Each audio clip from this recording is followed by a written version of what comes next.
Hi guys, welcome two माय channel. आप सभी का मेरे चैनल में स्वागत है और आप सभी को दिल से प्रणाम करती हूँ। आज मैं आप सभी के लिए बहुत ही प्यारा यानी दर्द भरा देवी गीत लेकर आई हूँ, जो कि बहुत ही प्यारा है। सुनिए आप सभी, एक माँ का पुकार है, सुनिए। चलिए सुनाती हूँ, एंजॉय करिए इस गीत को। और पसंद है तो प्लीज़ मेरे चैनल को लाइक, सब्सक्राइब, शेयर, कमेंट जरूर करिएगा। अगर पहली बार सुन रहे हैं तो एंजॉय करिए इस गीत को और कमेंट करके बताइए कैसा लगा आप सभी को ये गीत। साझवे से जो हथ बटिया था काले नजरिया हो मायरिया हमारी।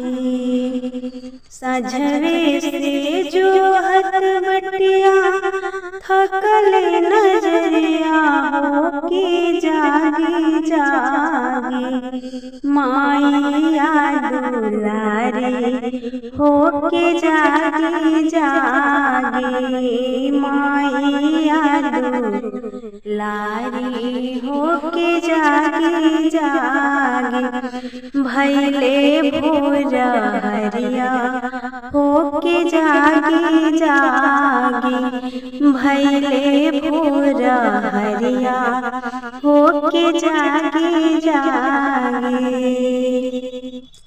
रौरा दुआरिया के हमा पूजरिया हो के खोले खोले।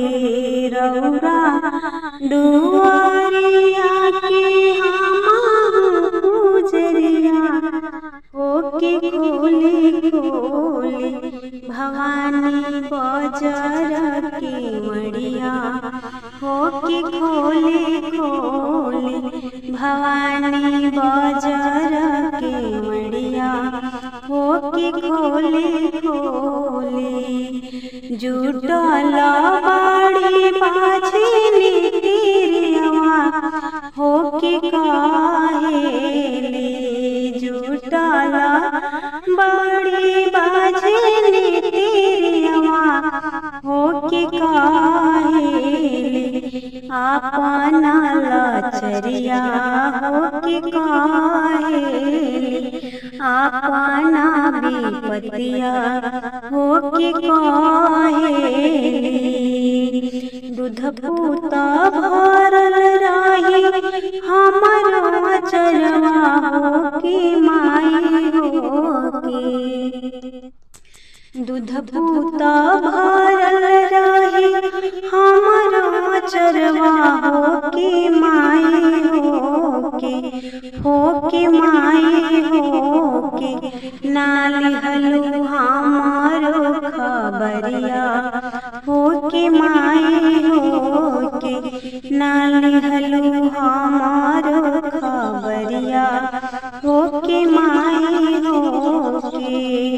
कहीं अखिया खोलत नहीं खू हमर मयरिया हो के जागी जागी।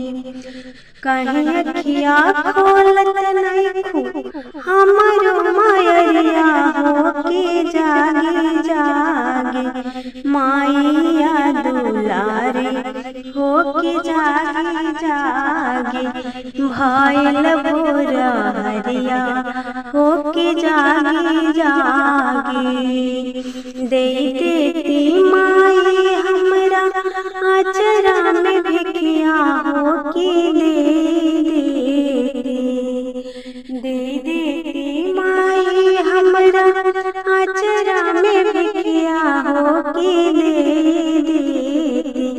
हमरा गोदी में लालनवा हो के देती।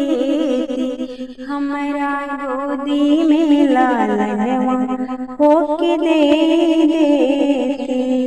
रौरा दुआरिया के हमा पूजरिया हो के खोले खोले।